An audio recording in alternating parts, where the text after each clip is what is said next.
You've got questions? Well, we have the man to answer those questions, Jeffrey Levine from Buckingham. Jeffrey, welcome back to another episode of Ask the Hammer. It's good to be back with you, Bob.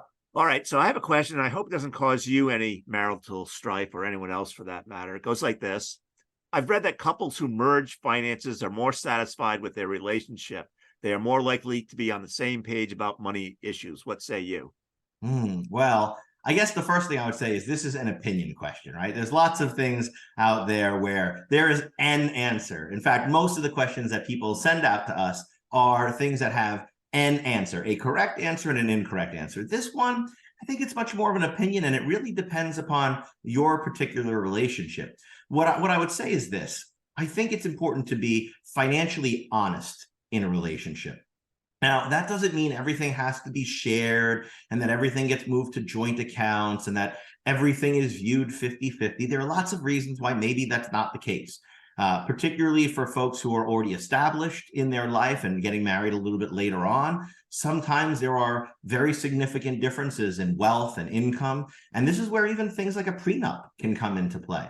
Now, I'll share, for me, right, my wife and I, we still maintain we have a joint checking account, but we have mostly still individual accounts because a lot of our stuff was set up to pay automatically from our individual accounts when we got married. We just didn't want to go through the hassle of changing that over. So today we still hold a lot of our accounts separately. Now, with respect to retirement accounts, you can look at it jointly and say this is our retirement money. But the reality is, let's say you have money in an IRA. It's not a WIRA. It's not a we retirement account. It's an IRA, an individual retirement account. So I think, rather than focusing on a lot of people when I meet them after they've been married for, either right away or after some period of time and they want to combine their finances, they often say, well, we've got to put everything together.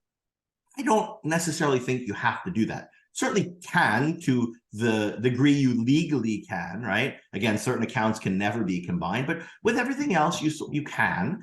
But the question is, what is the benefit versus what is the challenge or downside associated with that? For instance, there can be tax downsides of combining assets. If you move assets together and one spouse dies, well, then if you live in a separate property state, which is most states, you only get a step up on half of those assets.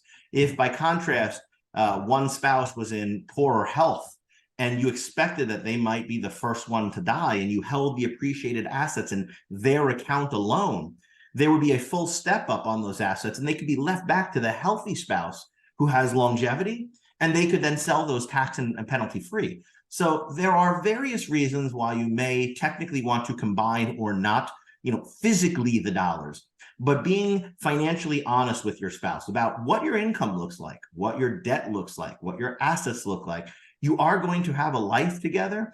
And to at least some degree, there's likely to be an impact of your choices on the other person in your marriage. Even if you try to keep things as separate as possible, there are likely scenarios where your choice will impact them. So the best thing to do is just to be upfront about all this.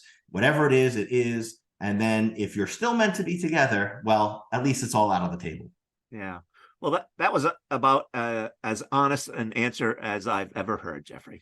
Well, look, all I can say, Bob, is if my wife is watching this video, hopefully she approves of that answer. Ultimately, that's really going to be the most important person in this process for me. But I will say this, we would love to hear more from you. Do you got questions about your marriage? You have questions about divorce? You have questions about retirement or birth, whatever it may be, give Bob and I a shout and email us at askthehammer@buckinghamgroup.com. Again, that's askthehammer@buckinghamgroup.com. And Bob and I promise to view your questions together and give you the honest answer you deserve.